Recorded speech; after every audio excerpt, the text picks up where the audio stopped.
നാടക മത്സരം തുടങ്ങേണ്ട 9:30 മുമ്പ് തന്നെ കേരളത്തിന്റെ വിവിധ ഭാഗങ്ങളിൽ നിന്നെത്തിയ നാടക പ്രവർത്തകരെ കൊണ്ട് ടാഗോർ തിയേറ്റർ നിറഞ്ഞു കവിഞ്ഞു. ആട്ടവും പാട്ടുമായി അവർ ആഘോഷമാക്കുകയാണ്.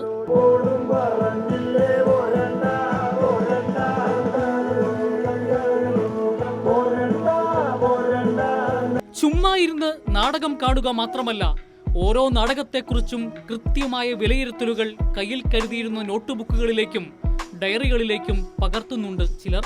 കുട്ടികളുടെ മികച്ച പ്രകടനമാണ് ഈ 63ാമത് സംസ്ഥാന കലോത്സവത്തിൽ കാണാൻ കഴിയുന്നത്. ഓരോ നാടകവും ഒന്നിനൊന്ന് മെച്ചമായിട്ട് നമ്മുടെ കുട്ടികൾ അരങ്ങ് തകർത്താടുകയാണ്.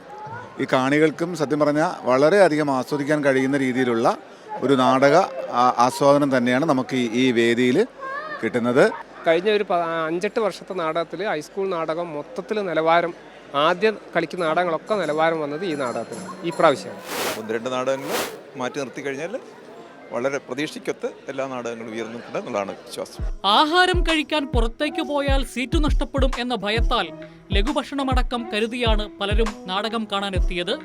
കാഴ്ചക്കാർ നൽകിയ പ്രോത്സാഹനങ്ങൾ മികച്ച നാടക അവതരണത്തിന് സഹായകരമായെന്ന് മത്സരാർത്ഥികളും പറയുന്നു.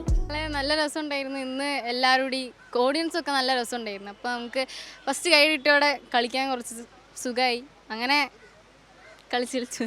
പൊട്ടിച്ചിരികളും നിറഞ്ഞ കയ്യടികളും നേടി പല നാടകങ്ങളും മുന്നേറിയപ്പോൾ കണ്ണുകളെ ഈറനണിയിച്ചു വെള്ളാർമല സ്കൂളിലെ കുട്ടികളുടെ നാടകം.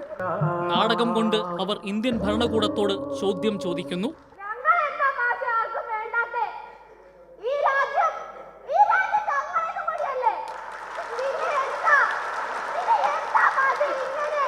ഹയർ സെക്കൻഡറി നാടക മത്സരം പോലെ തന്നെ മികച്ച നാടകങ്ങളാൽ സമ്പന്നമായിരുന്നു ഹൈസ്കൂൾ നാടക മത്സരവും. ഏറ്റവും മികച്ച നാടകം തിരഞ്ഞെടുക്കൽ വിധികർത്താക്കൾക്ക് കടുപ്പമാക്കുന്ന മികച്ച പ്രകടനങ്ങൾ. പക്ഷേ ഒരു കാര്യം സംശയമില്ലാതെ പറയാം, സംസ്ഥാന സ്കൂൾ കലോത്സവത്തിനെത്തിയ ഏറ്റവും മികച്ച കാഴ്ചക്കാർ ടാഗോർ തിയേറ്ററിൽ തിങ്ങി നിറഞ്ഞ ഈ നാടകപ്രേമികൾ തന്നെ.